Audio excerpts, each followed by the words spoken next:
بسم الله الرحمن الرحيم الحمد لله رب العالمين والصلاة والسلام على رسوله الأمين وعلى آله وصحبه أجمعين ومن تبعهم بإحسان إلى يوم الدين أما بعد. قاعدہ نمبر 43. العقود تنقسم قسمان. عقود کی دو قسمیں ہیں. العقود تنقسم قسمان. عقود عقد کی جمع ہے، اور عقد کہتے ہیں معاہدہ. طرفین طرفین یعنی دو پارٹی، دو جماعت، دو افراد کا آپسی کوئی معاملہ، اسے کہا جاتا ہے عقد. اسی لیے نکاح کو عقد کہتے ہیں.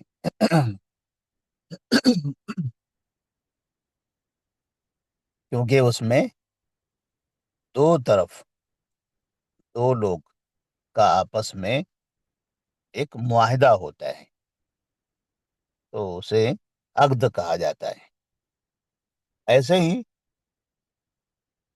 خرید و فروخت، ایک بیچنے والا، دوسرا خریدنے والا، دونوں کے درمیان میں ایک معاملہ طے ہوتا ہے کہ فلاں سامان فلاں قیمت میں بیچا جائے گا. بیچنے والا سامان کی قیمت لگاتا ہے اور خریدنے والا اس قیمت پر رضامندی یا عدم رضامندی کا اظہار کرتا ہے. اور اگر راضی ہو جائے اتنا پیسہ دینے کے لیے، تو اسے کہا جاتا ہے عقد، کہ دو لوگ، دو طرف نے آپس میں ایک معاہدہ کر لیا، اور اسی معاہدے کے حساب سے پھر ایک گراہک، خریدار دکان سے سامان اٹھا کر اپنے گھر لے جاتا ہے. تو یہ ہو گیا عقد. العقود تنقسم قسمان، یا ہم کہہ سکتے ہیں العقود تنقسم الى قسمین.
تو العقود تنقسم قسمان، عقود کی دو قسمیں ہیں. یعنی جو معاہدے ہوتے ہیں دو فریق کے درمیان، دو افراد کے درمیان، دو جماعتوں کے درمیان، دو ملک کے درمیان، تو اس کو ہم کہہ سکتے ہیں دو فریق. دو فریق کے درمیان جو معاہدے ہوتے ہیں، جو معاملہ طے پاتا ہے، اس کی دو قسمیں ہیں.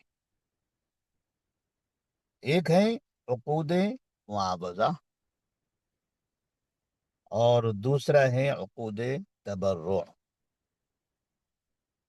عقود معاوضہ کا مطلب ہوتا ہے کہ فریقین لین دین ہوتا ہے. لین دین، آپ مجھے کچھ دیجئے، میں آپ کو کچھ دیتا ہوں. یہ ہے عقود معاوضہ. معاوضہ معاوضہ کہتے ہیں بدلے کو. فلاں کو کتنا معاوضہ دو گے؟ فلاں ٹیچر کو کتنا معاوضہ دے گا؟ فلاں مزدور کو ہم کتنا معاوضہ دیتے ہیں؟ تو مزدور کیا کرے گا؟ مزدور کام کرے گا، پیسے کی شکل میں دیں گے. اس نے ہم کو کام دیا، ہم نے ان کو دام دیا. یہ ہے عقود معاوضہ. اور دوسرا ہے عقود عقود تبرع. یہ ہوتا ہے کہ اس میں صرف ایک طرف والا کچھ دیتا ہے، دوسری طرف والا کچھ نہیں دیتا. جیسے مثال کے طور پر اگر ہم سمجھنا چاہیں تو کسی نے صدقہ کیا. صدقہ کرنے والا غریب کو دیتا ہے. غریب اس کے بدلے میں کیا دیتا ہے؟ کچھ بھی نہیں. نہ غریب سے کام لیا جاتا ہے، نہ کوئی اس کے معاوضہ. اسی طرح سے زمین مسجد کے لیے ہبہ کر دی، تو میں مسجد سے کیا لوں گا؟ کچھ بھی نہیں. تو صرف ایک طرف سے گیا، دوسری طرف سے کچھ بھی نہیں آیا. یہ ہے تبرع، عقود تبرع. جب ہم سامنے سے بدلہ لیتے ہیں تو اس کو کہتے ہیں معاوضہ، عقود معاوضہ. اور جب ہم سامنے سے بدلہ نہیں لیتے ہیں تو اسے کہتے ہیں عقود تبرع. تبرعات اسی سے ہیں. تبرعات یعنی للہ فی اللہ کام کرنا. للہ فی اللہ کام کرنے کو کہتے ہیں تبرع. تو عقود دو قسمیں ہوئی. اب ہاں عقود کے بارے میں جو باتیں بتانا ہے وہ کیا ہے؟ العقود تنقسم قسمان. ایک ہے، ایک کا نام عقود معاوضہ ہو گیا، دوسرے کا نام عقود تبرع ہو گیا. درس میں بتانا کیا ہے؟ قاعدے میں بتانا یہ ہے عقود درست کب ہوتے ہیں اور باطل کب ہوتے ہیں، صحیح کب ہوتے ہیں، غلط کب ہوتے ہیں. تو اس میں دونوں کا مسئلہ الگ الگ ہے. عقود تبرع کا مسئلہ الگ ہے، عقود معاوضہ کا مسئلہ الگ ہے. عقود معاوضہ درست کب ہوگا؟ جب سامان دونوں کا جو لین دین ہے، دکاندار سامان بتا کر دے اور گراہک پیسہ بتا کر دے. دونوں طرف سے دونوں چیزیں واضح ہونا چاہیے. اسی لیے جب ہم سامان خریدتے ہیں تو ہم دکان میں سامان ٹٹولتے ہیں، دیکھتے ہیں کیسا ہے، اچھا ہے نہیں ہے، کہیں خراب ہے، کہیں ڈیمیج ہے نہیں ہے، تب ہم لیتے ہیں. اور ہم جب پیسہ دیتے ہیں تو دکاندار پیسہ دیکھتا ہے کہ ہم نے جو پیسہ دیا ہے وہ اصلی ہے، نقلی ہے، کہیں پھٹا تو نہیں ہے. یا اگر آن لائن بھیج رہے ہیں تو پھر ہم کو وہ کیو آر کوڈ دیتا ہے، اور ہم جب بھیجتے ہیں تو وہ دیکھتا ہے کہ آپ نے بھیجا ہے یا نہیں بھیجا ہے، کتنا بھیجا ہے. مطلب وہ بھی تحقیق کرنا چاہتا ہے، معلوم کرنا چاہتا ہے، اور ہم بھی تحقیق کرنا چاہتے ہیں، معلوم کرنا چاہتے ہیں. تو عقود معاوضہ میں دو طرف کی چیزیں کلیئر ہونا چاہیے، واضح ہونا چاہیے، تب عقود معاوضہ درست ہوگا. تب عقود معاوضہ درست ہوگا، دونوں چیزیں واضح ہو. بیچنے والے کا سامان واضح ہو، خریدنے والے کا پیسہ واضح ہو.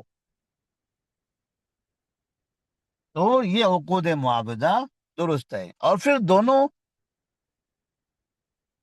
اس عقد پر راضی ہو جائیں، دونوں اس عقد پر راضی ہو جائیں، پیسہ بھی واضح ہے، سامان بھی واضح ہے، اور پھر دونوں اس لین دین پر راضی ہو گئے، تب عقود معاوضہ درست ہے۔ اب اس میں غلط کب ہوگا؟ اس میں غلط اس وقت ہوگا جب دونوں میں سے کوئی بھی چیز میں دھوکا ہو، دونوں میں سے کسی بھی چیز میں دھوکا ہو، سامان میں دھوکا ہو یا پیسے میں دھوکا ہو۔ سامان ہم نے صحیح لیا، پیسے نقلی دے دیا، تو یہ عقد باطل ہے۔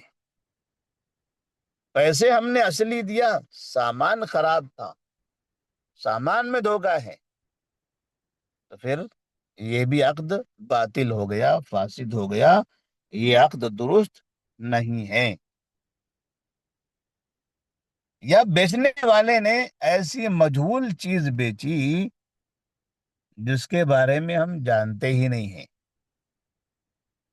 جیسے بیچنے والے نے کہا کہ یہ بکری ہے، حاملہ ہے، اس کے پیٹ میں جو بچہ ہے میں آپ کو 1,000 روپے میں وہ بچہ بیچ دیتا ہوں، 1,000 روپے دیجئے، جب پیدائش ہوگی تو یہ بچہ لے لیجیے۔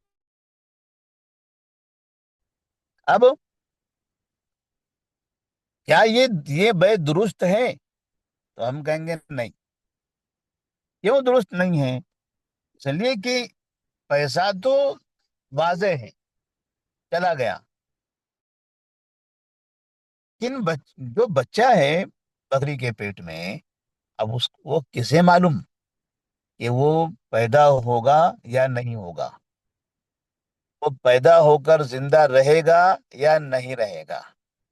ہو سکتا ہے پیدا ہوتے ہی مر جائے یا مردہ ہی پیدا ہو۔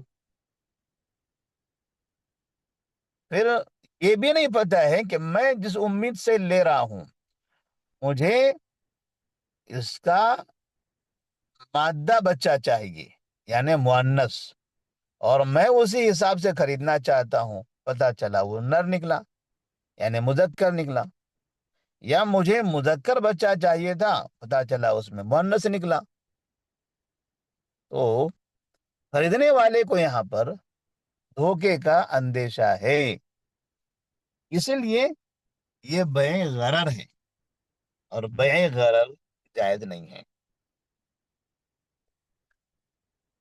دوسرا مسئلہ عقود تبرع کا ہے۔ عقود تبرع یہ کب درست ہیں اور کب درست نہیں ہیں؟ کہتے ہیں اگر عقود تبرع میں، مثال کے طور پر ایک آدمی ایک زمین مسجد کے لیے ہبہ کرتا ہے،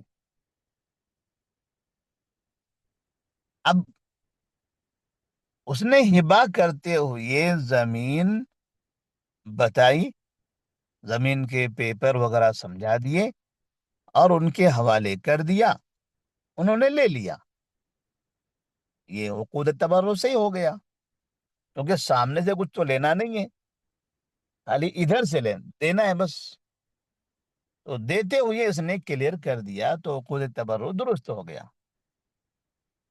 لیکن اگر عقود تبرع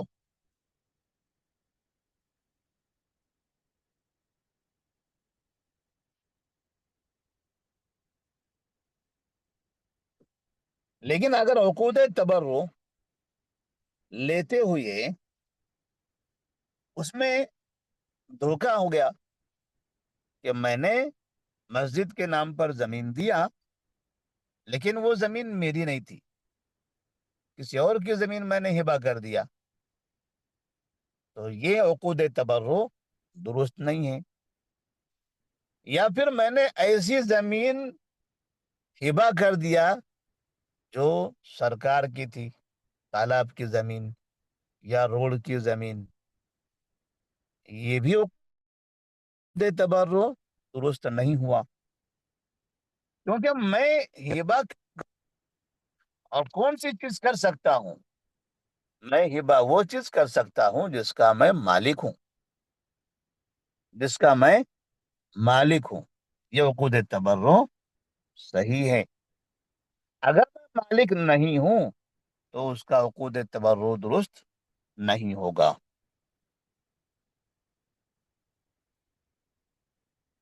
دونوں عقود میں مقصد کیا ہوتا ہے؟ عقود معاوضے میں مقصد ہوتا ہے لین دین، ایک دوسرے کو فائدہ پہنچانا. آپ مجھے فائدہ پہنچائیں گے، میں آپ کو فائدہ پہنچاتا ہوں. میں پیسہ لے کر جاتا ہوں دکان میں اپنے فائدے کے لیے، اور دکاندار دکان لگاتا ہے اپنے فائدے کے لیے. وہ خود اپنا فائدہ اٹھانا چاہتا ہے اس لیے دکان لگایا. چاہتا کیا ہے وہ چاہتا ہے کہ ان سامان کے بدلے مجھے پیسہ ملے. میرا فائدہ کیا ہے؟ میں چاہتا ہوں کہ پیسوں کے بدلے مجھے سامان ملے. میرا فائدہ پیسوں کے بدلے میں سامان حاصل کرنا، اور دکاندار کا فائدہ سامان کے بدلے میں پیسہ کمانا. تو عقود معاوضے کا مقصد ہے ایک دوسرے کو فائدہ پہنچانا، لین دین کرنا. اور عقود تبرع کا مقصد کیا ہے؟ احسان کرنا. وہ احسان کیا ہے؟ تبرع کرنے والا متبرع جو ہوتا ہے، متبرع ہبہ کرنے والا، صدقہ کرنے والا، تحفہ دینے والا، یہ ہے متبرع. تم متبرع سامنے والے پر بس احسان کر رہا ہے، خیر کا کام کرنا چاہتا ہے، بس چاہتا ہے کہ وہ ثواب حاصل کرے. اسے معاوضہ نہیں چاہیے پیسے کی شکل میں، بس وہ خیر کا کام چاہتا ہے، خیر چاہتا ہے. تو یہ فرق ہے یہ دونوں عقود میں. اس کے بعد اگلا قاعدہ ہے قاعدہ نمبر 44، العرف. قاعدہ نمبر 44 ہے العرف.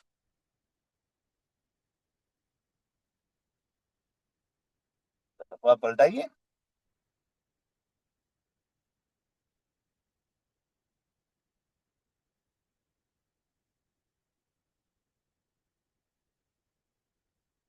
قاعدہ نمبر 44 ہے عرف. عرف کسے کہتے ہیں؟ ابھی آپ نے کتاب میں پڑھا ہوگا، یہ الصلاح، الصلاح کا لغوی معنی یہ ہے اور عرفی معنی یہ ہے. لغت میں یہ معنی ہے، عرف میں یہ معنی ہے. عرف کو ہی اصطلاح کہتے ہیں. یہ عرفی معنی ہے، یہ اصطلاحی معنی ہے. جو عرفی معنی ہے وہی اصطلاحی معنی ہے. مطلب سلاد کا اصطلاحی معنی کیا ہے؟ سلاد کا اصطلاحی معنی وہ ہے وقت ہو گیا، وضو کرے آدمی، نماز مسجد جائے اور نماز پڑھے. قیام ہو، رکوع ہو، سجدہ ہو، یہ جتنی چیزیں ہیں یہ ہے نماز، صلاح. عرف میں یہی چیز مراد ہوتی ہے. جب ہم کسی سے کہتے ہیں میں نے نماز پڑھی ہے، تو سامنے والا سمجھ جاتا ہے کہ میں نے کیا کیا ہے.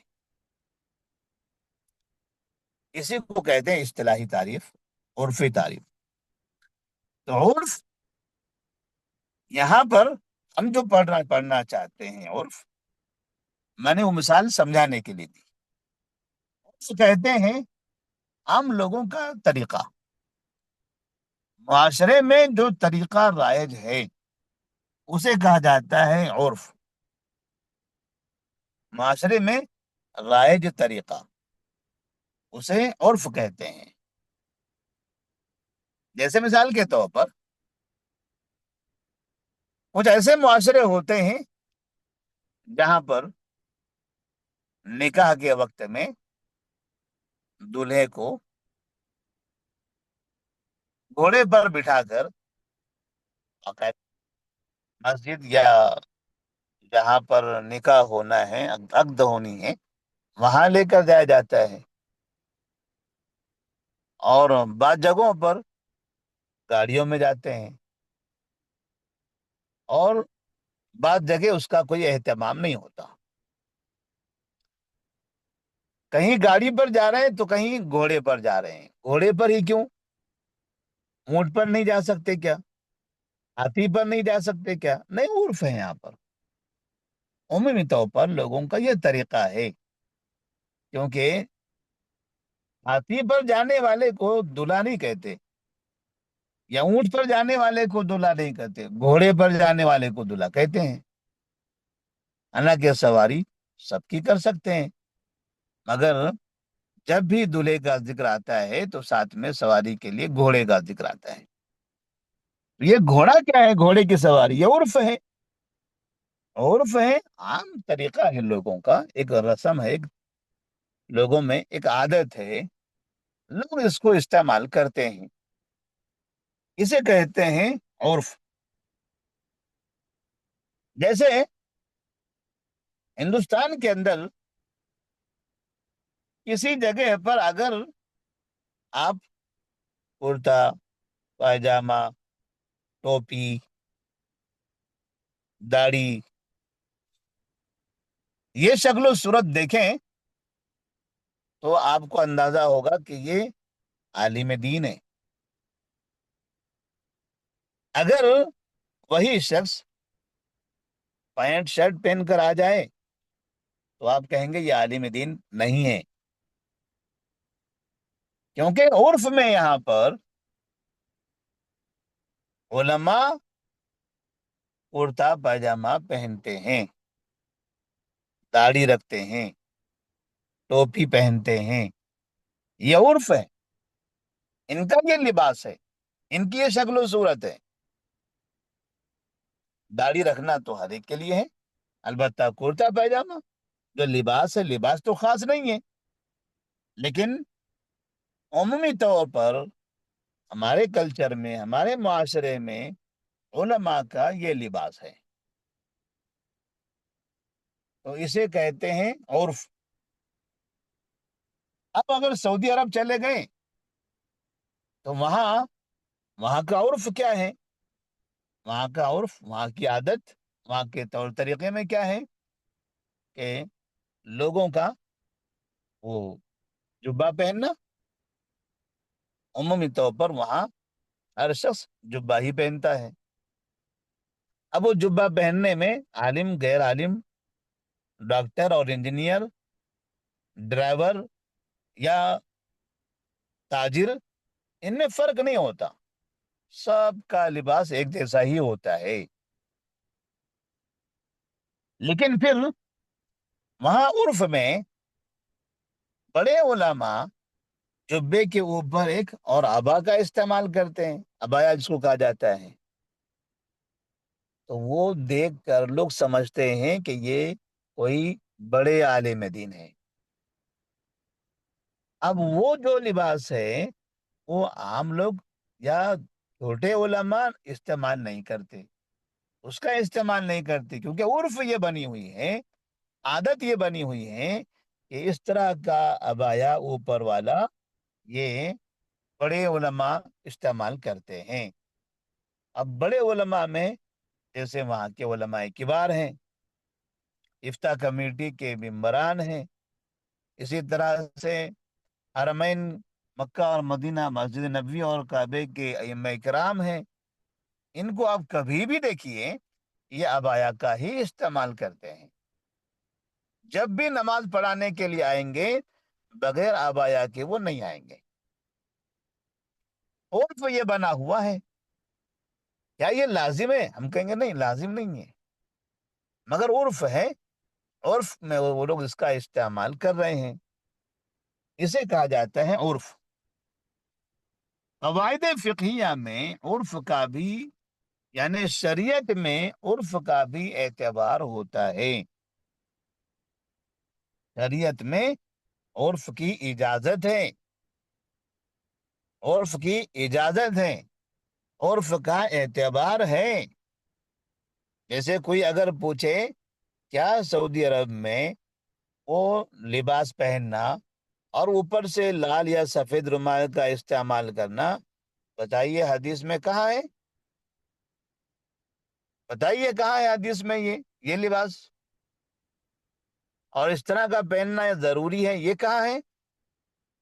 کیونکہ جب وہاں کوئی سرکاری نوکری کرتا ہے تو اسے کہا جاتا ہے کہ آپ کو یہ لباس استعمال کرنا ہے، وہ کہے بتائیے کہاں ہے حدیث میں، تو کہا جائے گا یہ حدیث میں نہیں، یہ عرف میں ہے، یہ ہمارا عرف ہے۔ اور عرف کا بھی شریعت میں پاس و لحاظ رکھا گیا ہے، اس کا بھی اہتمام کیا گیا ہے۔ اور عرف جائز ہے، عرف جائز ہے۔ کب تک جائز ہے؟ جب تک کہ اس عرف کے اندر شریعت کی مخالفت نہ ہوتی ہو، جب تک اس عرف کے اندر نافرمانی نہ ہوتی ہو تب تک وہ جائز ہے۔ جب اس میں نافرمانی ہو، شریعت کی مخالفت ہو، تب وہ عرف جائز نہیں ہے۔ تو جیسے ہندوستان کے اندر کرتا پاجامہ یہ علماء پہنتے ہیں، جمعہ کی جمعہ کا خطبہ دینا ہے ایسے ہی دیتے ہیں، کرتا پاجامہ ٹوپی ہوتی ہے ایسے خطبہ دیتے ہیں۔ لیکن اگر ایسے ہی کپڑے پہن کر کوئی سعودی عرب میں جمعہ کا خطبہ دینا چاہے تو اسے روک دیا جائے گا کہ ہمارے پاس عرف یہ ہے کہ آپ جبہ پہنیں اور اوپر سے خطبے کے لیے یا تو عبائے کا استعمال کریں یا نہ کریں، مگر جبہ آپ کو پہننا ہے۔ تو کیا جبہ پہننے میں یا یہاں کرتا پاجامہ پہننے میں کوئی شریعت کی مخالفت ہو رہی ہے؟ نہیں ہو رہی ہے۔ شریعت کی مخالفت کب ہے؟ جب آپ ٹخنوں سے نیچے لٹکائیں، پاجامہ لمبا کر دیں یا جبہ لمبا کر دیں یا عبایا لمبا کر دیں تو کہا جائے گا یہ شریعت کی مخالفت ہے۔ لیکن ایسا نہ ہو تب وہ عرف جائز ہے، کیونکہ اس میں کوئی قباحت نہیں ہے، دونوں سے ستر ڈھانپا جا رہا ہے، اور دونوں ایسا لباس ہے کہ جو لباس شرافت والا دکھائی دیتا ہے، شرافت والا دکھائی دیتا ہے، اور اس میں کسی قسم کی بے حیائی یا بے پردگی نہیں ہوتی ہے۔ اس کا مطلب ممانعت والی کوئی چیز اس کے اندر نہیں ہے۔ تو پھر ایسی صورت میں اس عرف کی شریعت میں اجازت ہے۔ جیسے لین دین کے معاملے میں عرف ہمارے پاس یہ ہے کہ اگر آپ کو کوئی دکان کرائے پر لینا ہے، کوئی دکان کرائے پر لینا ہے، تو آپ نے دکان کے مالک سے بات کیا، کرایہ طے ہوا 10,000 روپیہ کہ ماہانہ 10,000 روپیہ کرایہ آپ دیجئے۔ اب یہاں کرائے کے علاوہ عرف یہ ہے کہ آپ ایڈوانس دیجئے 2 لاکھ روپیہ، 5 لاکھ روپیہ ایڈوانس دیجئے۔ وہ کہے بھئی ہم تو کرائے کے واسطے آئے ہیں، ایڈوانس کیوں؟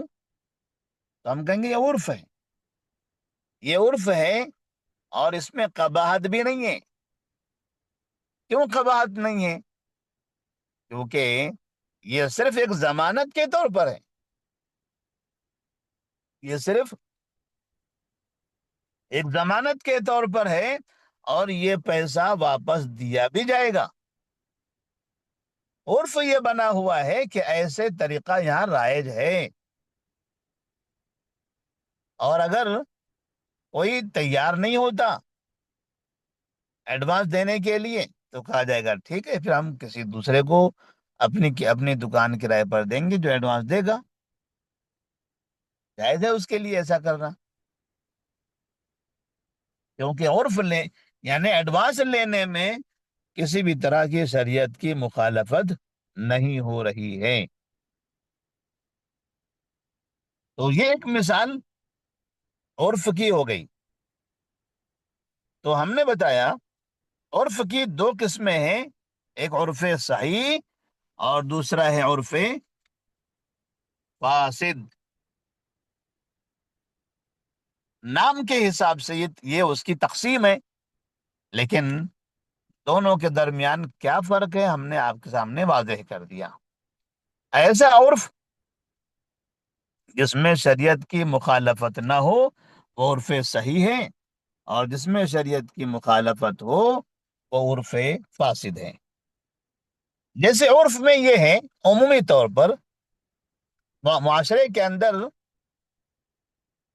کہ جب بھی آدمی کو گھر بنانا ہوتا ہے، آدمی گھر بنانے کے لیے بینک سے سودی پیسہ لیتا ہے، عرف ہو گیا، یہ عام ہو چکا ہے، یہ عام ہو چکا ہے، تقریباً لوگ ایسا ہی کرتے ہیں، اور اس طرح کے باقاعدہ بینک کی طرف سے آفرز بھی ہوتے ہیں۔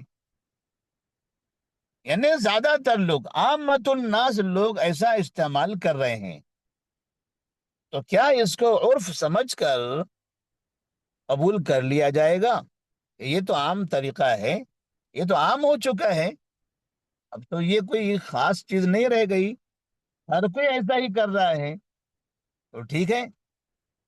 تو کیا ہم بھی ایسا کر سکتے ہیں، ہمارے لیے جائز ہے؟